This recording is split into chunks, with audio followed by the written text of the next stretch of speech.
बातमी रत्नागिरीतल्या पावसासंदर्भात। जिल्ह्यात अगदी रात्रीपासूनच पावसाची धुवाधार बॅटिंग सुरू आहे। सर्वाधिक पाऊस लांजा तालुक्यात पडलाय।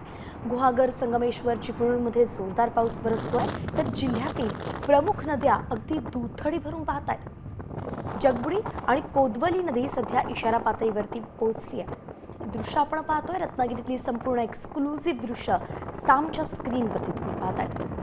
रत्नागिरीतूनच आढावा घेतलाय आमचे प्रतिनिधी अमोल कलये यांनी। पाहूयात की नेमकं परिस्थिती काय।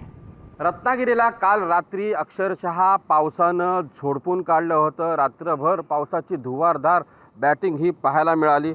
आज देखील रत्नागिरी जिल्ह्याला रेड अलर्टचा इशारा देण्यात आलेला आहे। मुसळधार ते अतिमुसळधार पाऊस पडेल असं हवामान खात्यानं म्हटलेलं आहे। कालचा जर विचार केला तर काल रत्नागिरी जिल्ह्यामध्ये सरासरी जो पाऊस झालेला 113 मिलीमीटर इतका सरासरी पाऊस झालेला आहे जिल्हाभरामध्ये। आणि सर्वाधिक पाऊस जो झालेला आहे तो लांजा तालुक्यामध्ये 139 मिलीमीटर इतका पाऊस पडलेला आहे। त्यानंतर गुहागरमध्ये 136 मिलीमीटर पाऊस पडलेला आहे। त्यापाठोपाठ जो पाऊस झालेला आहे तो चिपळूणमध्ये झालेला आहे। चिपळूणमध्ये 128 मिलीमीटर इतका पाऊस झालेला आहे। एकूण जो पाऊस झालेला आहे जिल्ह्यामध्ये तो 1221 मिलीमीटर हा एकूण पाऊस झालेला आहे। तर सरासरी पाऊस हा 113 मिलीमीटर इतका सरासरी पाऊस हा जिल्हाभरामध्ये झालेला आहे।